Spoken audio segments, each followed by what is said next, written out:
네, 안녕하세요. 반갑습니다. 오늘은 동일미래과학고등학교 재학생 여러분들과 함께 내 꿈을 찾는 중소기업 이해 연수와 전략적 취업 로드맵이라는 주제로 함께할 아인 컨설팅의 김지현입니다. 아마 이 영상을 시청하시는 다양한 공간에서 지금 취업을 위해서 많은 고민을 가지고 있는 재학생 여러분들이 많이 계실 거라고 생각을 합니다. 우리 인생에 있어서 어떻게 보면 중요한 관문이라고 할 수 있는 이 취업이라는 주제를 오늘 저와 함께 어떻게 준비를 하고 어떻게 기업을 찾고 또 우리가 학교 생활을 하면서 어떤 준비를 통해서 성공적인 취업 성공을 이뤄낼 것인지 이야기를 나눠보고자 합니다.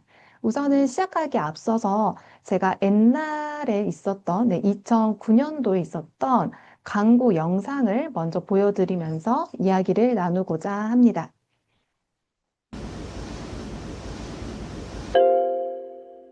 4,000원짜리 커피가 더 마음에 들어요. 2,000원짜리는 신맛이 좀 더 강한 것 같은데요. 4,000원짜리는 그 커피 향 자체에서 나는 그 원두 향이 좀 더 깊게 난다 그래야 되나요? 예, 그렇게 나요. 당신의 커피 선택도 이렇지 않았나요? 커피도 스마트 초이스 하세요. 맥도날드 맥카페. 동일한 커피였습니다. 네. 4,000원짜리 커피가 더 맛있는 것 같은데요. 향이 좀 더 진하고요. 제가 좀 좋아하는 스타일인 것 같고요. 이 커피는 자꾸 손이 가게 되는 것 같아요. 네. 당신의 커피 선택도 이렇지 않았나요? 커피도 스마트 초이스 하세요. 맥도날드 맥카페. 사실은요, 동일한 커피였어요. 아, 그래요? 아. 4,000원짜리가 제가 먹게. 네, 지금 보신 이 영상은, 커피 광고 영상은 사실은 2009년도에 이제 맥도날드에서 커피를 창업을 하면서 맥카페와 관련된 광고였습니다. 사실은 지금은 이제 저가 커피라고 해서 우리가 옐로우 브랜드라고 할 수 있는 뭐 메가커피, 백다방, 컴포스 커피 뭐 등등 이렇게 저가 커피 브랜드가 굉장히 많아지면서 지금 현재는 저가 커피를 선택을 하는 게 굉장히 현명한 선택으로 비춰질 수 있지만 사실은 이제 예전에는 그렇지 않았던 시대적 배경이 있었어요.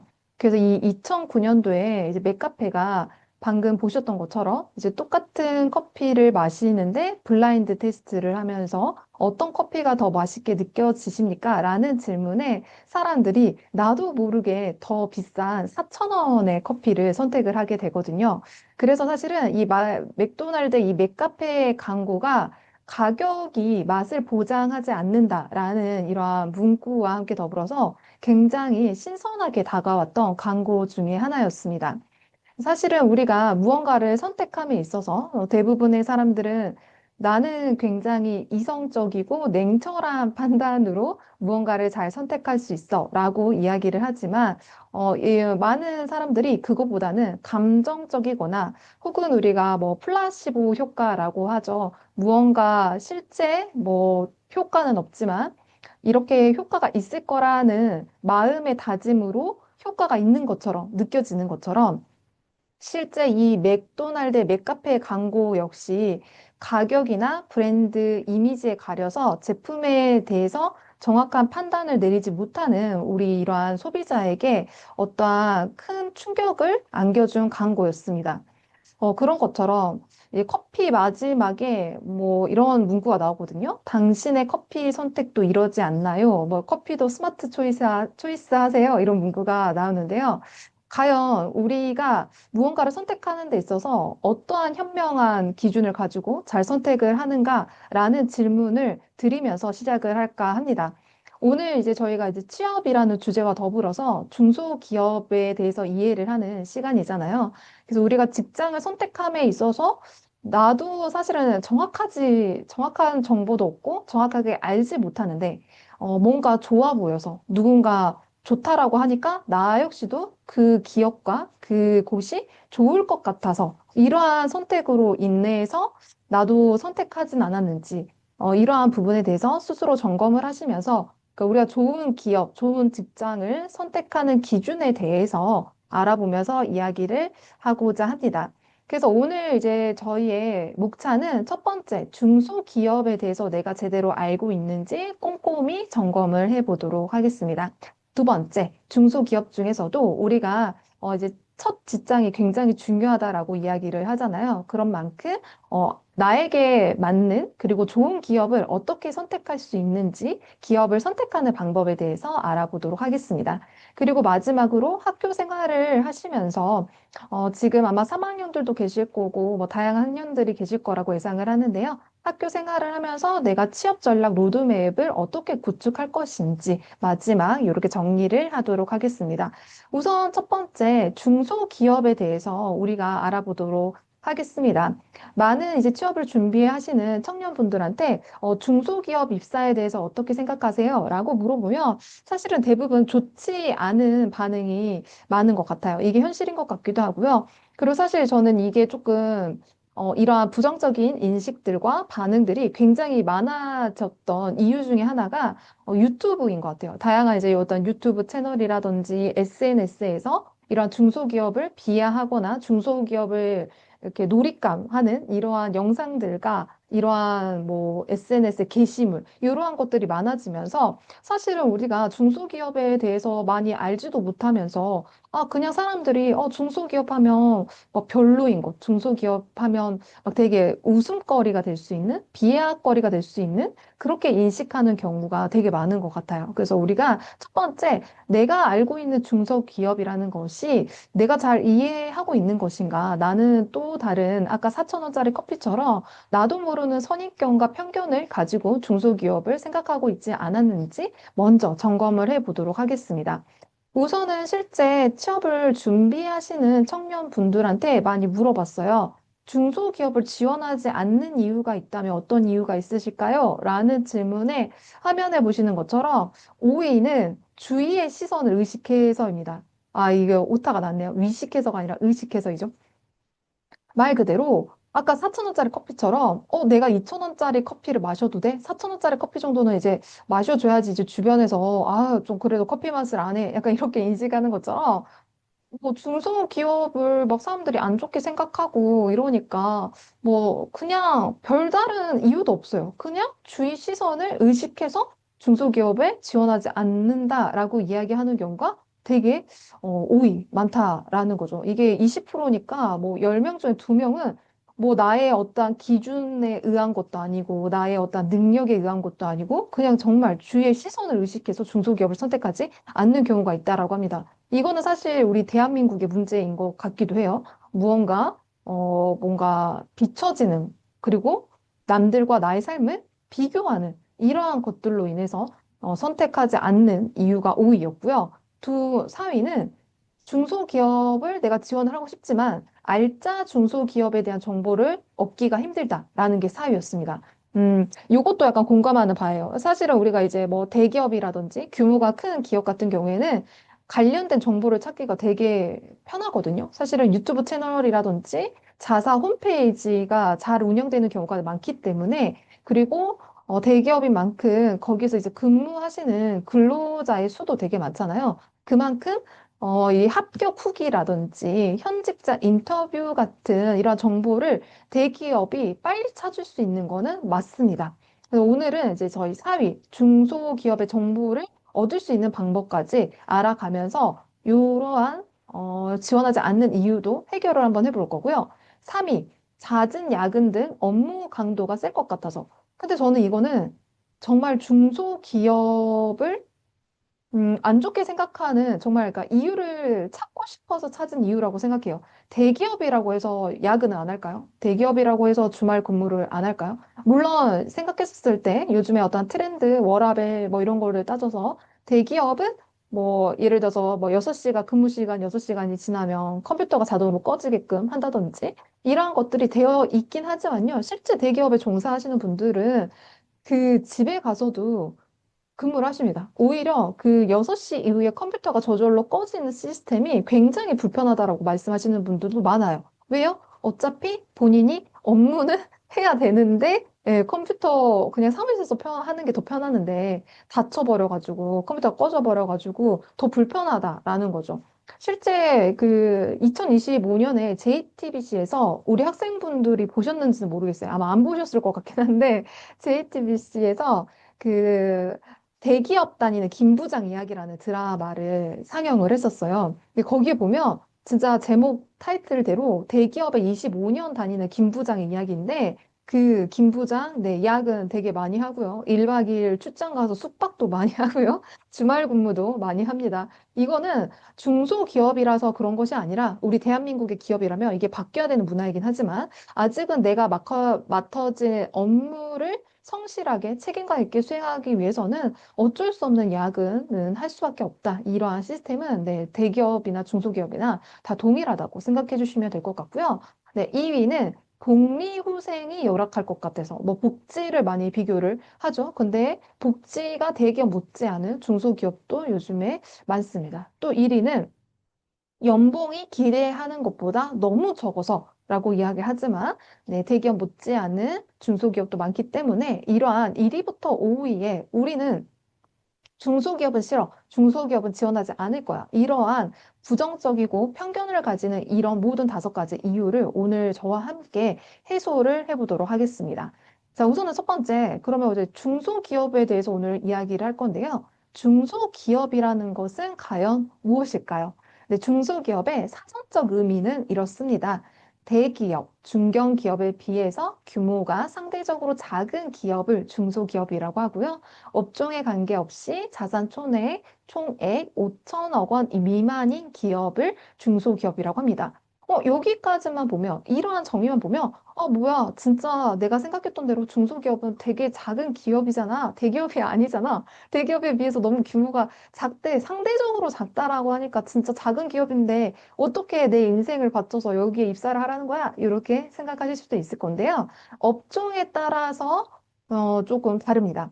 우선은 그 3년의 평균 매출의 이 기준점 이하를 중소기업이라고 칭하는데요. 그러면 이 매출의 기준점이 얼마인가? 뭐 음료 인쇄 화면을 보시는 것처럼 복제기 제조업, 운수화, 수처리, 환경보호업 등은 800원, 담배, 자동차, 화학금속 가공 1000억 원, 숙박, 음식업, 보험업 400억, 전기장비, 의보, 뭐 제조업은 1500억, 개인 수리, 개인 서비스는 600억 원 등. 그러니까 이 매출액이 막 낮지가 않습니다. 생각보다. 네. 이렇기 때문에 내가 단순히 대기업과 비교를 해서 이제 작다라고 해서 중소기업 너무 작은 거 아니야? 라고 생각하실 필요가 없다라는 거죠. 이 매출을 내는 게 생각보다 어렵다라는 것을 기억을 해주시면 될 것 같고요.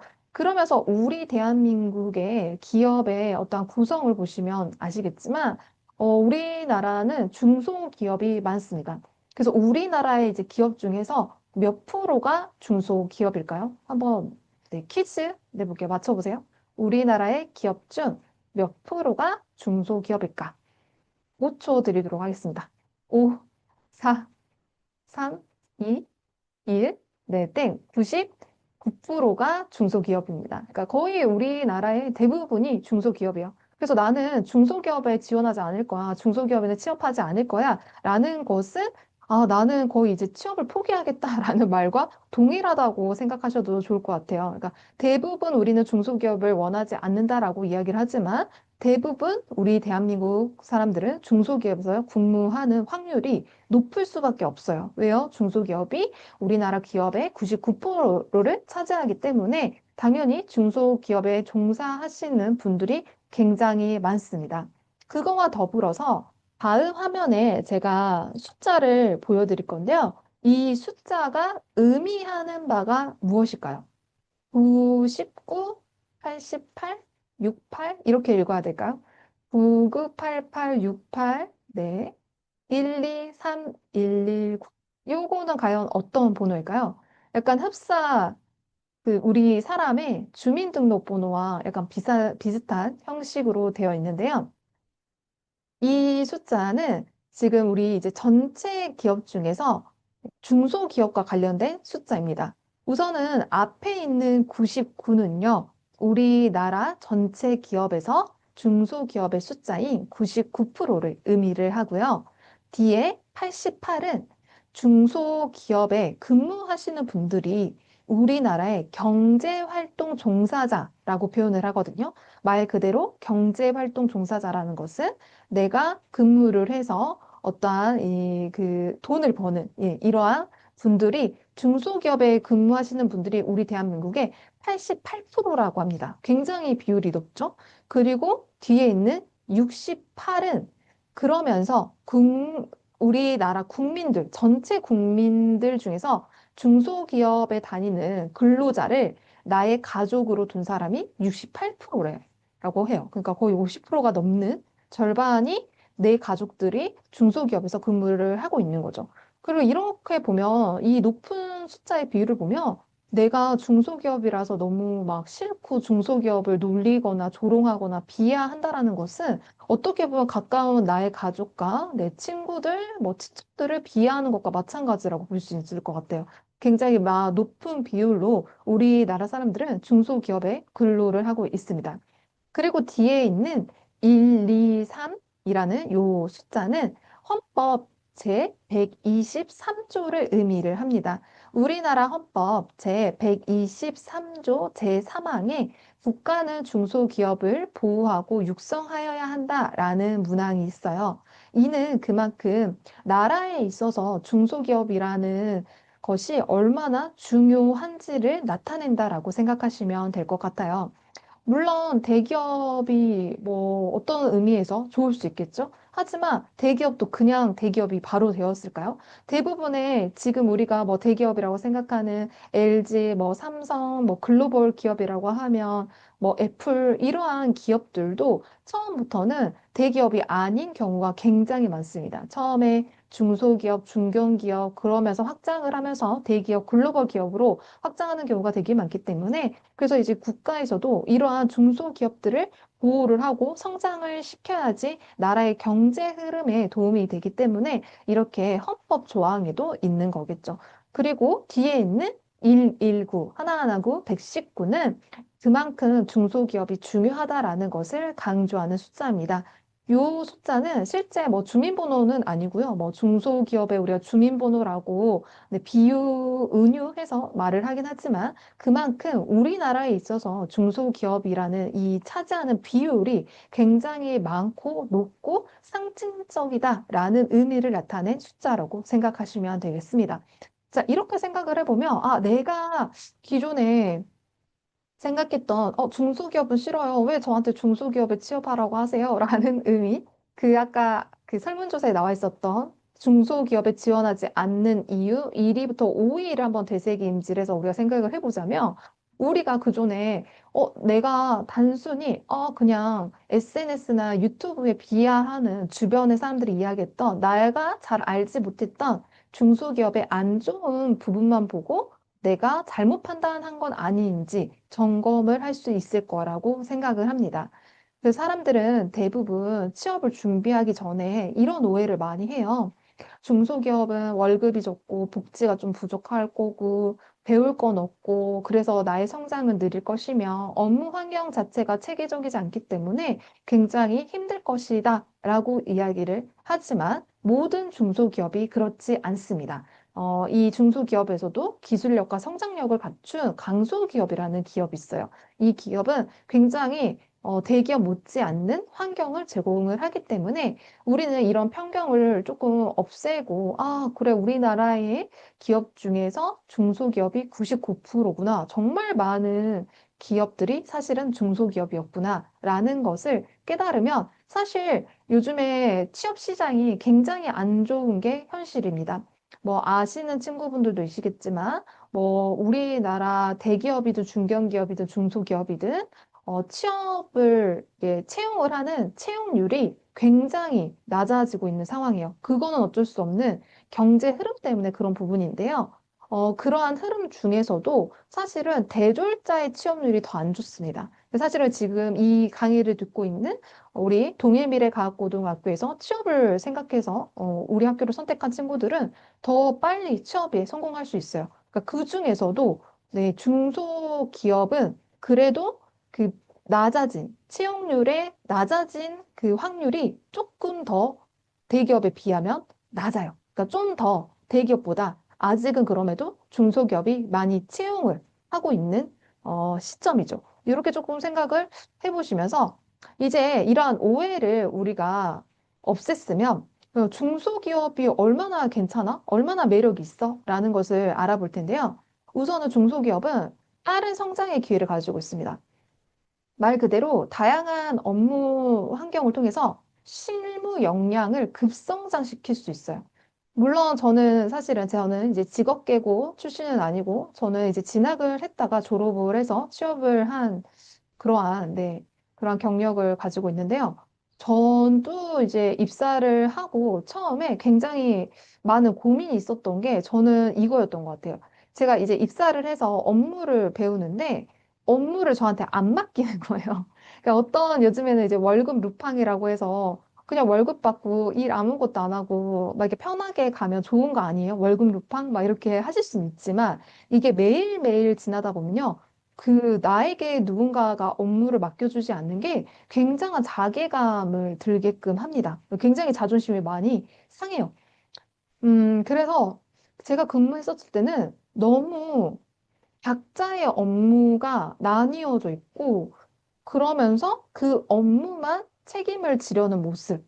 그러면서 그래서 신입사원들한테 정말 중요한 프로젝트를 안 맡기거든요. 정말 내가 이러려고 학교에서 공부를 하고 여기에 입사하기 위해서 노력을 하고 막 이런 걸 했나? 라는 이러한 자괴감이 들 정도로 업무를 맡기지 않아서 배우는 게 너무 없었어요. 그래서 어떻게 이거를 나는 경력 개발을 어떻게 해야 되지? 라는 고민이 들었던 이러한 시점들도 있었기 때문에 저는 중소기업이 다양한 업무를 통해서 내가 빠른 걸 배울 수 있고 많은 걸 배울 수 있다라는 것은 정말 큰 이득이라고 저는 생각을 합니다. 거기에 중소기업의 어떤 규모에 따라서 특히 이따 말씀드린 강소기업 같은 경우에는 유연한 의사소통을 지니는 경우가 있거든요. 말 그대로 이제 수직적이라고 해서 뭐 시키는 대로 너는 해. 신입사원이니까 뭐 이런 분위기가 아니라 그래, 너의 의견이 이래. 그러면 이제 너의 의견을 반영을 해서 이 업무는 이렇게 해볼까? 라는 약간 수평적인, 일직선인 수평적인 문화를 많이 가지고 있기 때문에 나의 의견이 반영될 경우도 되게 많고요. 그렇다 보니까 대기업에 비해서는 조금은 자유롭고 유연한 분위기를 가진 중소기업도 되게 많습니다. 그 아까 말씀드린 그 대기업 다니는 김 부장 이야기에 드라마에 저는 진짜 공감을 했던 장면 중에 하나가 그 김 부장보다 높은 상사가 김 부장을 호출을 합니다. 근데 누구누구야 회의실에 와라. 근데 그 김 부장이 그 카메라가 그거를 클로즈업 해주거든요. 김 부장이 그 사무실에서는 편안한 슬리퍼를 신다가 상무가 있는 회의실을 갈 때는 앞 코가 막아진 구두로 갈아 신고 가는 장면이 클로즈업이 돼요. 그 신발이. 저는 그게 너무너무 공감이 됐어요. 제가 실제 회사를 다닐 때 제가 첫 번째 선배한테 혼났던 지점이 그거였거든요. 사무실에서는 그냥 편하게 슬리퍼를 신는데 회의 갈 때는 구두로 바꿔 신어야죠. 이제 이거에 제가 처음 혼났던 그 기억이 있어가지고 그거를 보면서 아, 역시 아직도 막 아직도 저런 우리 요즘을 하면 라떼 문화, 예, 꼰대 문화가 아직도 근데 사실은 그거를 너무 당연하지. 그게 예의지. 그게 매너지. 이렇게 생각하는 문화가 사실은 우리 대한민국의 문화이기 때문에 그러니까 그런 이제 에피소드예요. 이제 그런 거와 비유하자면 중소기업은 좀 더 유연하게 그런 것들이 받아들여질 수 있는 것 같고요. 그러한 장점들이 사실은 지금 현재 우리 MZ 세대라고 하는 우리 지금 듣고 있는 이 청소년 분들에게 맞는 문화로 잡히지 않을까, 좀 내가 적응하는데 좀 도움이 되지 않을까, 뭐 이런 생각을 좀 해봅니다. 그래서 이제 많은 사람들이 중소기업은 월급도 적고 배울 것도 없다고 많이 오해를 하지만요. 이거는 큰 착각이고요. 모든 중소기업이 그런 것은 아니다. 라고 우리의 좀 오해를 풀어보도록 하겠습니다. 그래서 탄탄한 기술력을 가진 기업은 대기업 못지않은 환경도 제공을 해주고요. 오히려 중소기업은 정말 여러분들이 다양한 실무를 직접 제공하고 경험을 하면서 누구보다 더 빠르게 성장할 수 있는 저는 약간 최고의 훈련소라고 표현을 할 수 있는 것 같아요. 그리고 역동적인 일터라고 조금 가장에서도 표현을 해볼 수 있는 것 같아요. 저는 입사하고 신입사원의 3년 정도가 참 너무 좋다라고 생각을 하는 게 저는 지금까지 인생을 살면서 아마 우리 친구들도 그럴 건데 무언가 내가 배우려고 하면 돈을 지불을 했었어요. 우리가 뭐 자격증을 딴다라고요. 자격증을 취득할 때도 돈을 학원에 지불을 하고 자격증을 취득을 합니다.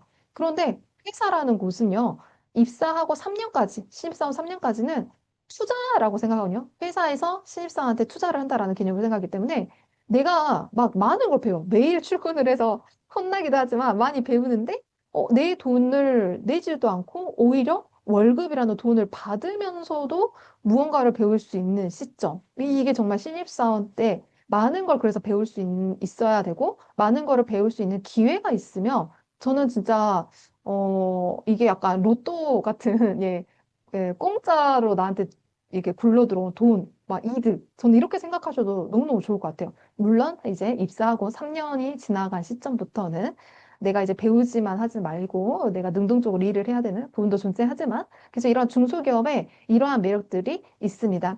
실제 취업 준비생 그러니까 취업을 막 시작하시는 분들 아니고 취업을 준비를 하면서 조금 이제 재수생이라고 하죠. 1년 뒤에 되신 분들이 이야기했던 것 중에 첫 직장의 중소기업이 너무너무 좋다라고 이야기를 합니다. 처음에 우리가 취업을 준비할 때 정보도 부족하고 대부분 이제 선배들이 갔던 길이라든지 주변의 사람들이 이제 추천하는 기업들을 많이 선택을 하잖아요. 근데 그런 시기가 조금 지나고 나서 내 스스로를 점검을 하고 또 진짜 무언가 절실함이 생기면서 정말 이제 중소기업에 대해서 진짜 찾아보는 분들이 되게 많아지시는 거예요. 근데 이제 어떤 이유로 이제는 중소기업을 긍정적으로 괜찮다고 생각하세요? 라는 질문에 1위가 뭐예요? 대기업보다 내가 정보를 습득하고 시간이 지나다 보니까 대기업보다 알찬 기업도 너무너무 많다라고 많이 응답을 하는 거고요. 3위도 좋죠. 다양한 커리어를 쌓는데 너무너무 유리하다. 아까 제가 말씀드린 것처럼 중소기업의 첫 직장 가지시고요. 경력 쌓으시고 대기업으로 이직하시는 분들도 저는 정말 많이 봤습니다. 네, 제가 실제 근무했을 때도 많이 봤기 때문에 그러한 것들이 더 유리하죠.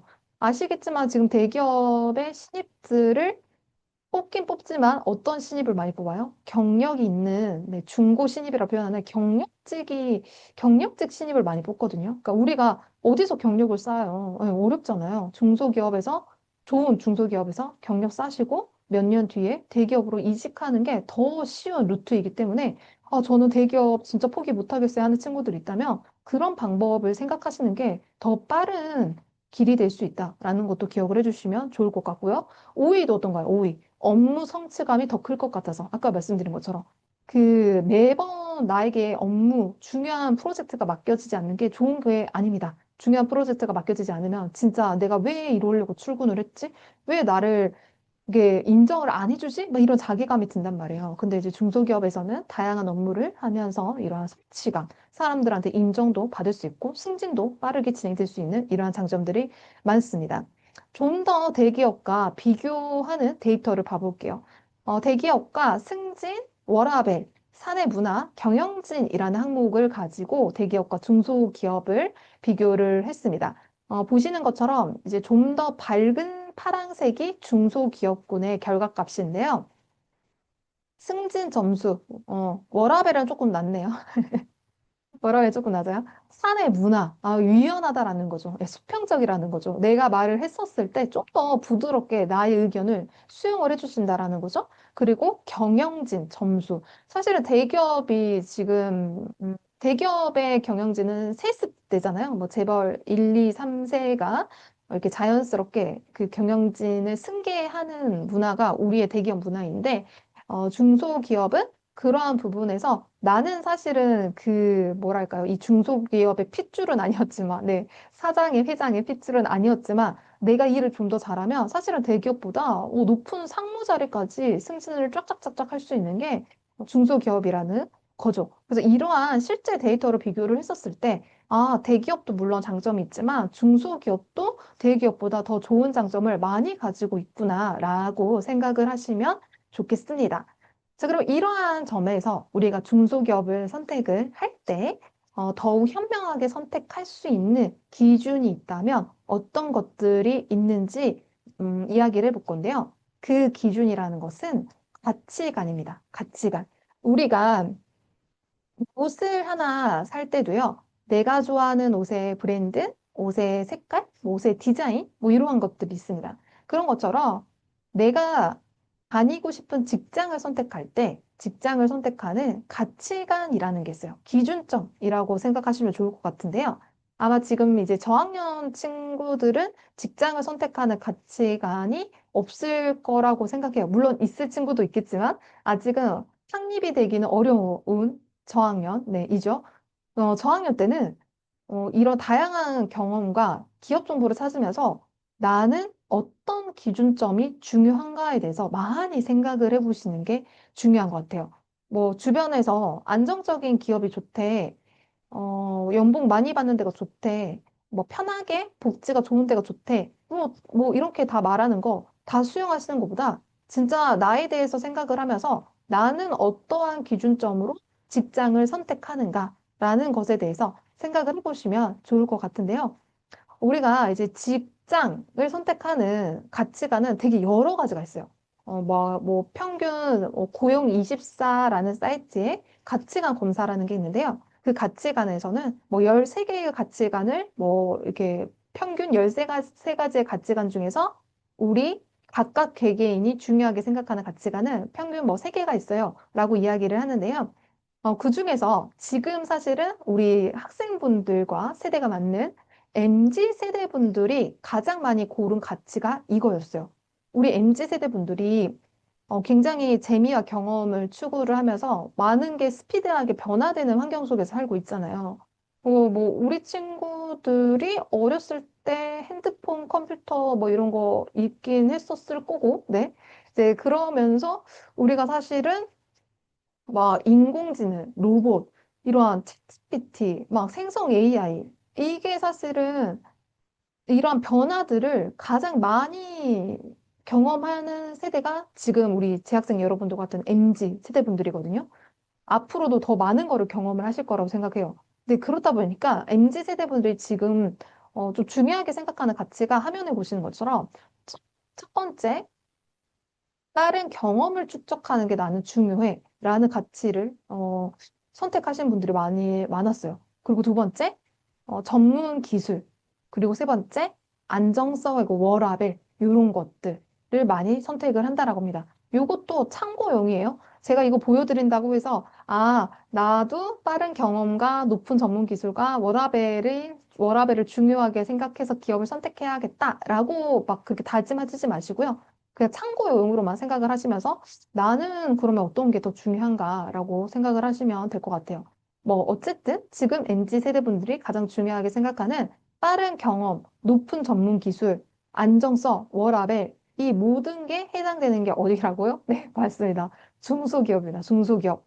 빠른 경험 축적은요, 지금 약간 스타트업, 성장 초기의 기업에 적합하고요. 이거와 관련된 이제 뭐 그 업종이라고 하죠. 기업이 주력으로 만들어내는 상품이라고, 상품 혹은 서비스라고 하는 이 업종이 IT, 뭐 디자인 스튜디오, 이런 부분에 굉장히 재빠르게 성장하는 중소기업이 많고요. 높은 전문 기술을 가진 중소기업 같은 경우에는 정밀 제조, 첨단 부품, 전문 엔지니어링 같은 중소기업을 우리가 찾아볼 수 있습니다. 또 안정성 워라밸 같은 경우에는 뭐 공공 조달 납품하는 이러한 B2B 서비스하는 기업들도 되게 많거든요. 이러한 기업들로 찾아볼 수 있는 거죠. 그래서 정리를 하자면 내가 취업에서 가장 중요한 거는 연봉일 수도 있어요. 그것도 가치지만 연봉의 액수를 좀 더 떠나서 그러니까 그러니까 연봉의 가치가 될 수는 있지만 연봉이 다 높다라고 해서 나한테 정말 맞는 기업인가? 라는 기준점만 생각해 보시지 마시고 정말 나는 좀 빨리 성장을 하고 싶은가? 전문 기술력을 갖고 싶은가? 아니, 워라밸이 중요한가? 라고 하면서 체크리스트를 통해서 나는 어떤 가치관이 중요한가? 결국 이 가치관이라는 게 나의 이제 직장이 되어야 된다고 생각을 하거든요. 지금 우리 친구들은 이제 10대이지만 우리 대한민국 사람들 평균이 75세까지 일을 하고 싶다라고 해요. 그러면 우리 친구들은 와, 아직도 막 50년 넘게 근무를 하셔야 되잖아요, 나중에. 그러면 그 50년 동안 일을 해야 되는데 이 일이 나의 삶에 있어서 굉장히 중요하고 나를 얼만큼이나 행복하게 만들어 주는가는 이 가치관인 것 같아요. 그래서 나의 가치관, 내가 중요하게 생각하는 기준점이라는 것은 무엇인지 생각을 해보시면서 그에 맞는 기업을 선정하는 게 네, 아까 중소기업, 많은 중소기업 중에서 이러한 기준점으로 생각을 해보시는 게 두 번째입니다. 그래서 정리를 하자면, 즉, 기업의 규모보다 중요한 것은 나의 가치관이라는 거죠. 그리고 이 가치관에 따라서 선택을 했었을 때 중소기업도 엄청 많은 선택지를 가지고 있다라고 우리가 첫 번째 목차를 정리를 하고요. 두 번째 이제 목차는 그래서 이 많은 중소기업 중에서 어떻게 좋은 중소기업을 찾아낼 수 있습니까? 라는 질문에 이러한 기업을 선택하는 방법을 알려드리도록 하겠습니다. 우선은 첫 번째 영상을 하나 보실 건데요. 한번 영상 간단히 보도록 할게요. 아, 네. 영상이 잠깐 이게 재생이 안 되는데요. 지금 뭔가 네, 그 인터넷상에 오류가 있는 것 같습니다. 지금 뭐 영상을 보지 않으시더라도 이 캡처되어 있는 화면을 보시면 아마 느끼실 것 같은데요. 이 회사의 이름은 창금 코퍼레이션이라는 회사예요. 조선 플랜트 환경 설비 분야에 특화된 산업용 자동 용접 시스템을 개발하고 제조하는 회사이고요. 한국산업기술진흥협회에서 이 회사를 소개를 했습니다. 이 회사는 강주 지역은 아니고요. 울산에 위치되어 있는 회사이고요. 어떤 점이 유명하냐면요. 스마트 팩토리 구축을 굉장히 잘한 회사로 유명을 합니다. 이 회사는 다양한 이제 찾아보시면 뭐 유튜브라든지 인터넷 찾아보시면 이 회사의 정보를 되게 많이 찾아보실 수 있는데 정보가 되게 많이 나와요. 영상들도 되게 많은데 이 회사는 스마트 팩토리 솔루션 이러한 부분, 그리고 산업용 자동 용정 시스템을 제조해가지고 개발하고 공급하는 그러한 유명한 기업이에요. 근데 이 기업이 어떤 기업이라고요? 대기업이라고요? 아니요. 네, 이 기업이 네, 중소기업입니다. 이렇게 유명한 기업들이 고숙련 용접 정말 전문가의 정말 많아요. 아, 움직임을 이제 섬세하게 구현한 인터넷이 돼가지고 U자형 네, 디지털 유빙 장치를 영상이 개발 보이네요. 적용하여 잠깐 볼게요. 초층 용접의 백비드 품질이 우수한 반면에 로봇은 대부분 CO2 용접으로 백비드 품질이 상대적으로 떨어집니다. 이와 같이 저희는 가격, 성능, 품질, 인력 운영, 서비스에서 철저히 차별화된 시스템입니다. 창국 코퍼레이션은 고품질, 고효율, 배관 자동 용접 시스템인 트윈스 빌딩 시스템을 고도화 개발하여 보급하고자 과제에 참여하게 되었습니다. 하나의 장비로 용접 위치 검출, 아르곤 용접, CO2 용접을 순차적으로 수행할 수 있는 시퀀스 기반 용접 기술입니다. 네, 그래서 아까 말씀드렸던 것처럼 이렇게 전문 기술을 가지고 있는 정말 중소기업들이 정말 정말 너무 많기 때문에 사실은 이제 스마트 팩토리라는 이러한 부분이라든지 이렇게 자동화 솔루션을 할 수 있는 게 사실 우리 디지털 신기술이라고 하는 4차 산업혁명과 관련된 이런 기술들이잖아요. 그래서 이러한 4차 산업혁명, 디지털 신기술과 관련된 기업들만 잘 찾으셔가지고 입사를 성공하시더라도 굉장히 미래가 유망하기 때문에 정말 좋은 나의 선택이 될 수 있습니다. 그래서 이러한 중소기업들 중에서 강한 경제력과 높은 성장 잠재력을 지닌 기업을 강소기업이라고 합니다. 이 강소기업을 평가하는 기준점에는 뭐 기술력, 성장성, 고용 안정성, 그리고 높은 수준의 전문성과 이런 복지, 이러한 기준들이 있어요. 이러한 강소기업을 선택하시는 게 매우 매우 중요합니다.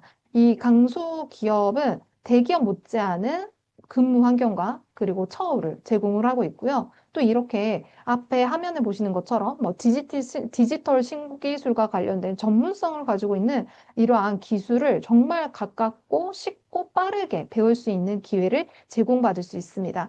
또한 이렇게 기업이 성장을 하면서 개인의 가치도 동반 상승할 수 있는 부분들이 있기 때문에 이러한 강소 기업을 잘 고르시면 되는데요. 자, 그럼 강소 기업들 중에서도 청년 일자리 강소 기업이라는 곳이 있어요. 지금 화면에 보시는 곳은 이제 2026년도 이제 올해 청년 일자리 강소 기업과 일반 기업을 비교한 고용노동부의 자료입니다. 청년 일자리 강소 기업은 지금 화면에 보시는 것처럼 전국에 224개소가 있어요. 그냥 강소기업이 있고요. 청년 일자리 강소기업이라는 곳이 있는데요.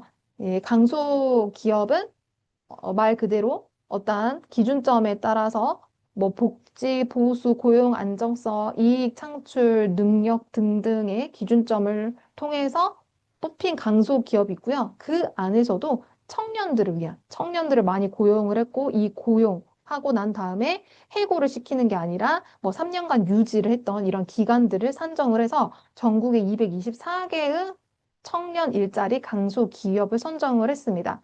실제 이제 비교를 해봤더니 일반 기업과 관련해서 연봉 어떤가요? 예, 연봉도 우리 강소기업이 더 높고요. 고용 유지율도 높습니다. 그리고 신규 채용하는 게 우리 사실은 취업을 준비하는 입장에서 굉장히 중요한데요. 신규 채용도 꾸준하게 이루어지고 있고요. 매출도 증가를 하고 있기 때문에 재정상의 문제 없이 탄탄하게 잘 운영이 되고 있다라는 것을 확인을 할 수 있습니다. 자, 그러면 이러한 강소기업은 어떻게 찾아볼 수 있을까요? 사실은 뭐 이 방법뿐만 아니라 다양하게 사실 요즘에는 뭐 포털 사이트 검색이라든지 뭐 유튜브 검색은 사실 저보다 학생 여러분들이 더 빠르게 빨리 하실 수 있지만 이제 그 공통되어 있는 사이트를 말씀드리자면, 뭐 고용노동부 아까 말씀드린 고용24라는 사이트가 있어요. 그 사이트도 괜찮고요.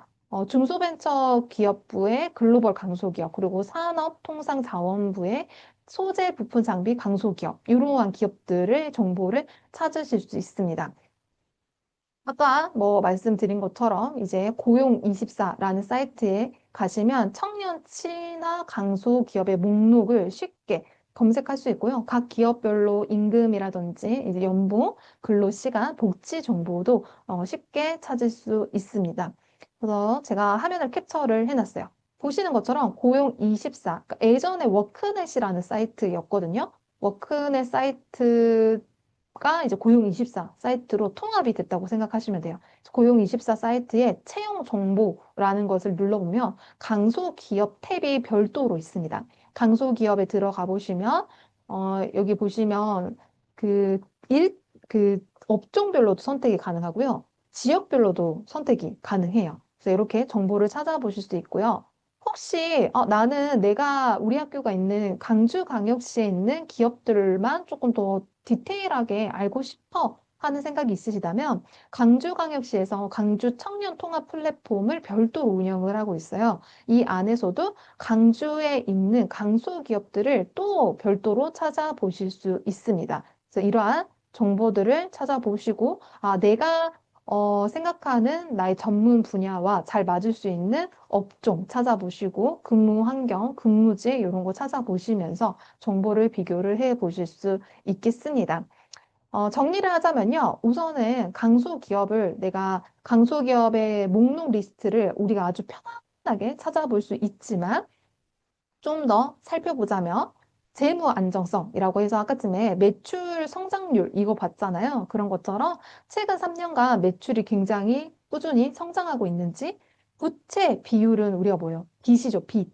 기업의 빚이 너무 많으면 사실은 이제 매출이 높더라도 빚을 갚느라 이게 돈의 흐름이 막히기 때문에 이 빚이 많지는 않는지 이런 것도 살펴볼 수 있고요. 특허나 기술 인증이라는 게 있습니다. 이제 이런 거는 이 기업이 나중에 어떤 정부의 지원 자금을 받거나 투자를 받을 때 이점이 될 수 있는 부분이기 때문에 이러한 것들이 있는 기업들이면 나중에 정말 투자도 받아서 더 성장할 수 있겠구나 라고 판단을 할 수 있는 거고요. 지금 현재 그 업종과 관련돼서 시장 점유율이 얼마나 높은지 그리고 세 번째가 가장 중요하죠. 사실은 취업을 준비하는 우리 입장에서는 그래서 평균 직원들의 근속 연수와 청년 고용률이 어떻게 되는지 비교를 해보시면 좋습니다. 그래서 제가 미니 연습 문제를 하나 만들어 놨어요. 한번 미니 연습 문제를 한번 풀어볼게요. A, B, C 세 기업이 있다라고 저희가 가정을 해보도록 하겠습니다. A, 땡땡전자 직원 50명, 주력 제품은 LCD 부품, 최근 5년간 매출 정체, 평균 근속 연수 3년. B, 땡땡하이테크 직원 80명, 국내 유일의 고성능 센서 특허 3건 보유, 3년 연속 매출 20% 성장, 청년 친화 강소기업 인증. C, 땡땡 상사 직원 20명, 단순 상품 도소매업, 별도 기술력 인증 없음, 연차 사용은 자유로움. 이 A, B, C 중에서 강소기업에 해당할 가능성이 높은 기업은 어디일까요? 네. 네, 저희 혹시 보시면서 댓글로 남겨주시면 좋겠습니다.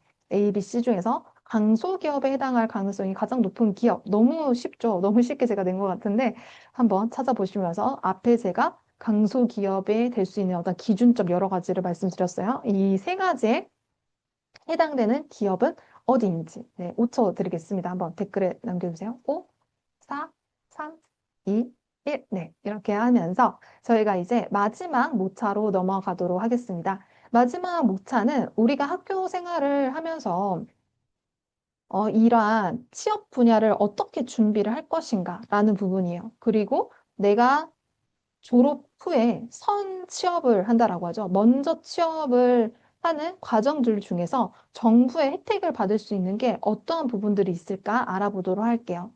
중소기업에 우리가 취업을 하면요, 다양한 진로를 생각을 할 수 있습니다. 학교 졸업 이후에 중소기업에 취직을 하고 난 다음에 중소기업에서 배운 빠른 성장력과 다양한 업무 경험을 바탕으로 창업을 할 수 있죠.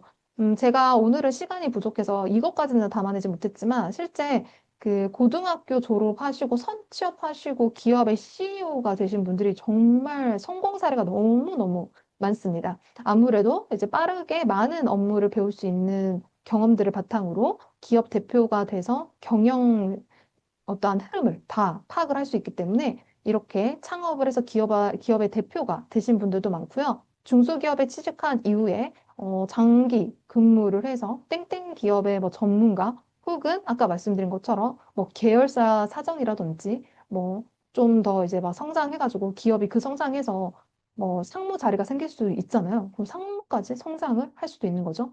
혹은 중소기업에 취직을 하면서 같이 대학에 진학을 해서 내가 좀 더 학적으로 이론적으로 뭔가 배우고 싶다라는 것을 구축을 하셔가지고 뭐 또 다른 회사를 입사를 하실 수 있거나 관련된 과정을 바탕으로 교육 쪽으로 진출하는 이러한 진로의 루트가 있습니다. 이렇게 우리가 다양한 루트를 가질 수 있는 것은 말 그대로 고등학교 이후에 바로 취업을 했기 때문에 가능한 거죠. 네, 그리고 이 가능한 부분은 선취업 후 진학이라는 다양한 제도들이 있기 때문에 가능합니다.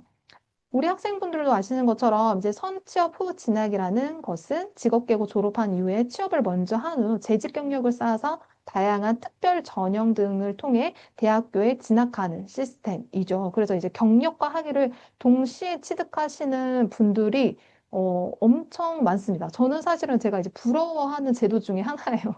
그리고 실제 이게 학교에서도 선취업 후 진학을 지원하는 부분도 있고요. 아시겠지만 그 다니고 있는 회사, 중소기업 안에서도 근무하고 나서 이렇게 그 근무 야간 대학교 가면서 공부를 하고 진학을 하는 부분에 지원해주는 부분들이 정말 너무너무 많습니다. 사실 제가 예시는 세 가지를 가지고 왔지만 이것도 말고도 정말 많은 정부의 지원해 주시는 어떤 제도들이 너무 많고 이 지원 제도 같은 경우에는 우리가 학교 생활을 하면서 이제 취업부를 담당하시는 많은 선생님들께서 정보를 많이 제공을 해주실 거예요. 그래서 그거를 잘 들어놓으셨다가 내가 중소기업 취업하고 취업하고 그 이후에 어떤 루트로 성장을 해서 솔직히 진학을 하셔도 되고 진학을 안 하셔도 되죠. 이건 본인의 선택이긴 하지만 진학을 했었을 때 어떤 전공을 가지고 뭐 해볼까? 어떤 학교를 가면 좋을까? 이러한 것들에 대해서 생각을 하시면 좋을 것 같습니다. 그래서 정리를 하자면 이제 뭐 등록금 전액을 지원하는 장학금 같은 제도들도 있고요. 재직자 특별 전형을 통해서 우리가 유명한 이런 대학교 있잖아요. 명문대라고 하는 명문대도 진학을 할 수 있어요. 그렇기 때문에 뭐 돈을 벌면서 학위까지 완벽한 커리어를 완성할 수 있는 게 취업 후 진학 제도이기 때문에 요거를 잘 생각하셔서 추후에 활용을 해보시는 거를 추천을 드립니다. 그 다음에 이제 정리를 하자면, 그러고 나서 이 재직자 특별 전형이라는 것은 사실은 이러한 제도나 지원 자금 같은 게, 이거는 이제 국가의 정책이기 때문에 국가의 예산이라든지 어떠한 그 국가가 정치를 하면서 정책을 만들면서 하는 방향에 따라서 디테일한 기간이나 디테일한 금액은 조금씩 차이가 있을 수는 있어요. 그거는 참고해 주시면 돼요. 예를 들어서 제가 이거를 했는데 사실 26년도에 저도 이제 이런 걸 할 때 바뀔 수도 있는 부분이 아예 없진 않기 때문에 그렇다 해서 이게 없어지냐? 없어지는 건 아니고요. 약간의 금액이 달라진다거나 뭐 지원해주는 그 기간들이 달라지거나 뭐 이런 거는 존재는 할 수 있기 때문에 그거는 참고를 하시면 될 것 같아요. 그래서 매번, 매년 내가 이 제도들을 찾아보는 게 중요하고요. 우리 학생분들은 찾을 필요가 없죠. 왜요? 우리 학교에는 누가 있기 때문에, 네, 취업 진로부에 계시는 훌륭한 선생님들이 계시기 때문에 선생님들을 계속 귀찮게 물어보시고, 네, 정보 취득하셔가지고 활용을 하시면 될 것 같아요. 어제 재직자 특별 전형은 정도 재직 경력을 이게 요구하는 경우가 많아요. 그러니까 중소기업에 취업을 하고 나서 1년 만에 갑자기 저 대학 진학하려니까 뭐 이렇게 해주세요. 뭐 이런 경우도 있을 수도 있기 때문에 3년 이상의 재직 경력을 요구하는 경우가 많다라는 거 참고를 하시면 될 것 같습니다. 자, 그러면서 이제 진짜 마지막으로 우리가 학교 다니면서 고등학교 때 그래서 이 취업을 하기 위해서 어떤 전략을 짜면 좋을지 한번 봐볼게요. 우선은 저학년인 고등학교 1학년과 고2에는 탐색 기간입니다. 앞에 제가 서두에 말씀드렸던 것처럼 다양한 경험을 통해서 내가 중요하게 생각하는 것은 무엇일까?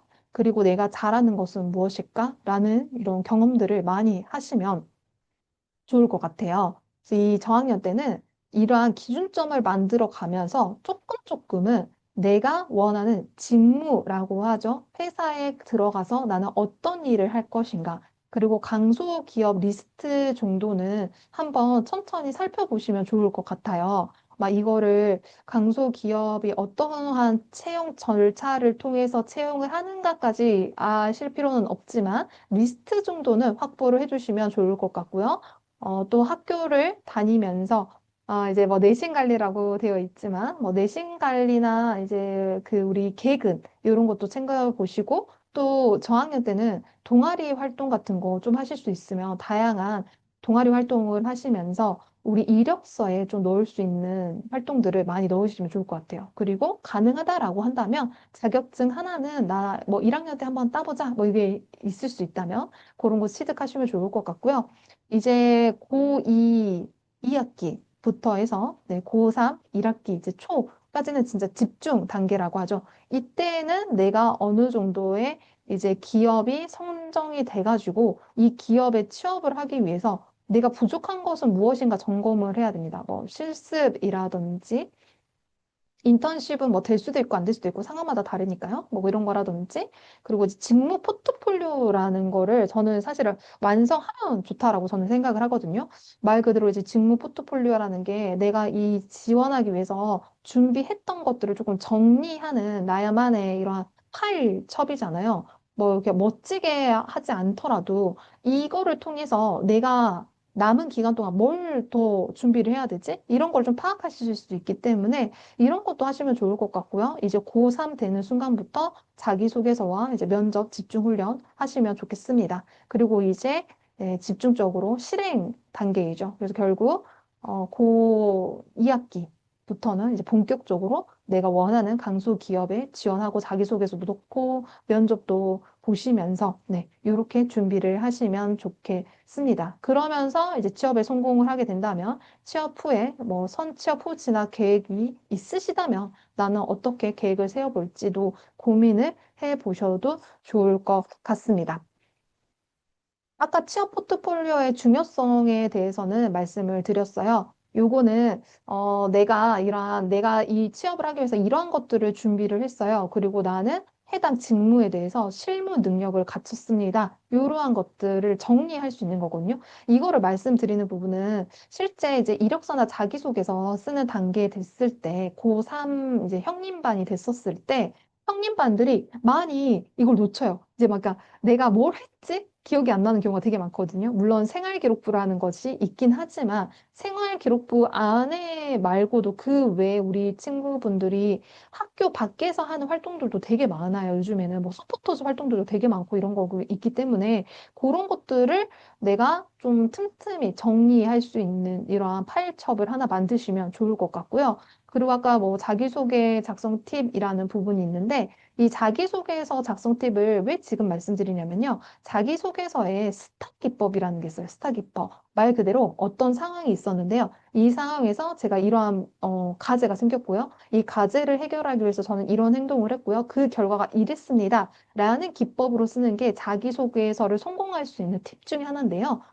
이 스타 기법을 잘 쓰기 위해서는 앞에 말씀드린 것처럼 직무 포트폴리오, 내가 경험했던 결과값을 모아놓은 자료가 있으면 자기소개서를 쓰실 때 놓치지 않고 까먹지 않고 정말 잘 쓰실 수 있습니다. 그래서 이런 부분을 이해해 주시면, 참고하시면 좋을 것 같고요. 또 자기소개서 할 때 우리 그 내가 지원하는 강소기업의 핵심 가치와 인재상을 분석해서 작성하는 게 매우 매우 중요하기 때문에 이러한 것들 특히 이제 고3 친구들이 계신다고 한다면 이런 거를 참고하시면 좋을 것 같습니다. 여기에 플러스 좀 더 고등학교 2학년이나 고3 이제 딱 올라가는 친구들에게 저는 진짜 취업을 너무 하고 싶고요. 이왕이면 취업 정말 빨리 하고 싶어요. 이렇게 욕심 있는 친구들 있잖아요. 너무 훌륭한 친구들. 이런 친구들에게 심화 버전으로 제가 과제를 드릴 수 있다면 이런 과제를 해보시면 좋을 것 같아요. 첫 번째는 아까 워크넷이라 했고 지금 현재 뭐 고용24 사이트라고 말씀드렸습니다. 이 고용24 사이트에서 아까 저희가 정보 검색하는 부분 말씀드렸잖아요. 청년 친화 강소 기업 한 곳을 선정을 해서 그 채용 공고, 기업 뉴스, 재무 정보를 조사해서 보고서를 작성을 해보시면 좋을 것 같아요. 이 재무 정보는 제가 고등학교 학생인데 재무 정보를 어떻게 분석을 할 수 있습니까? 라고 하신다면 이 자료를 PDF 파일로 다운로드 할 수 있는 방법이 있어요. 그게 다운로드 하시거나 혹은 요즘에 뭐 캡처를 하셔가지고 챗GPT 있지 않습니까? 그래서 생성 AI, 챗GPT나 제미나이에 입력을 해서 분석하라면 얘가 지금 이 기업은요 현금 흐름이 어떠고요. 아까 제가 빚이라고 말씀드렸던 부채 비율은 어떻고요. 막 이런 거를 다 분석을 해줘요. 그거를 바탕으로 나만의 보고서를 작성을 해보시면 내가 이 회사를 더 정말 다녀야겠다. 더 취업을 해야겠다. 이런 마음가짐도 드실 거고요. 이러한 정보들이 자기소개서와 면접 준비하실 때 다 밑바탕이 됩니다. 그 자기소개서랑 면접 준비하실 때 내가 막 급하게 준비를 안 하셔도 되는 거예요. 미리미리 이렇게 준비를 하시면 좋고요. 그 다음에 두 번째, 희망 직무. 나는 기업은 사실은 뭐 중강소기업이면 괜찮고 그러니까 딱히 뭐 A라는 기업에 꼭 가지 않아도 괜찮아라고 생각하시는 분들, A도 괜찮고 B도 괜찮고 C도 나는 괜찮아. 나는 기회만 있으면 이렇게 이력서라든지 면접을 한번 봐보고 싶어. 이런 친구가 있으시다면 직무 중심적으로 생각해 보시면 좋을 것 같아요. 그래서 내가 지원하고자 하는 직무에서 보시는 것처럼 5년 이상 가진 전문가에게 내가 이 사람을 만나면 이 직무와 관련돼서 어떤 직무와 관련해서 어떤 질문을 할 건지 질문 리스트를 생성 AI 말고요. 내 스스로가 한번 적어보는 거예요. 이 질문을 잘한다는 건요. 내가 해당 정보에 대한 습득력이 좀 있다는 건요. 인지력이 좀 높아야지 좋은 질문을 할 수 있거든요. 그런 것처럼 내가 이 직무의 전문가를 만났을 때 어떤 질문을 할 수 있을까? 5가지 질문을 할 수 있을까? 이게 좀 생각보다 많이 어려워요. 대부분 이제 고등학생 친구들은 뭐 연봉 어떻게 돼요? 야근 많아요? 복지 어떻게 돼요? 이런 거만 많이 물어보거든요. 그러니까 이거를 넘어서서 진짜 이 직무, 회사에서 아침부터 출근하셔서 퇴근할 때까지 하는 업무의 일에 대해서만 5가지를 나는 질문을 할 수 있는 가 없는가 점검을 해보시면 아, 나는 아직 내가 지원하고자 하는 직무에 대한 정보가 많이 부족하구나. 혹은 반대로 아, 나는 직무에 대해서 5가지 질문이 너무 빨리 수월하게 만들어져. 그러면 나는 사실은 이 직무에 대한 준비가 완벽히 됐다. 이렇게 이해를 하시면 좋거든요. 그래서 나 고등학교 3학년인데 진짜 취업 빨리 하고 싶어 하시는 학생분들이 이 강의를 듣고 계신다면 심화 버전으로 요거 숙제 한번 해보시는 것을 추천을 드립니다. 자, 그래서 오늘 저희 동일미래과학고등학교 친구들과 함께 중소기업에 대해서 알아봤는데요. 저와 함께 하시는 1시간 동안 중소기업에 대한 오해를 푸시고 중소기업이 이러한 좋은 장점이 있구나라는 다시 긍정적인 이러한 인식을 하실 수 있는 시간이 되셨기를 바랍니다. 그래서 중소기업은 뭐 단순히 대기업 아닌 중소기업이야. 그러니까 대기업을 선택하지 않을 거면 중소기업을 선택을 해야 돼라는 대안으로만 생각을 하시지 않기를 바래요. 우리 동일미래과학고등학교 학생분들의 잠재력을 폭발시키고 우리 학생들을 전문가로 거듭날 수 있는 저는 정말 최적의 가장 좋은 적합한 스타트 라인이라고 생각을 합니다. 그리고 제가 마지막에 말씀드렸던 것처럼 중소기업을 이제 찾는 방법, 그리고 강소기업의 리스트 찾으셔가지고 여러분만의 멋진 정말 커리어를 시작을 해보시는 단계가 지금이라고 생각을 합니다. 오늘 저희 1시간 동안 저의 강의를 들어주셔서 너무너무 감사드리고요. 우리 학생분들의 멋진 취업을 위한 시작점을 응원하도록 하겠습니다. 오늘 저의 강의는 여기서 마치도록 하겠습니다. 감사합니다.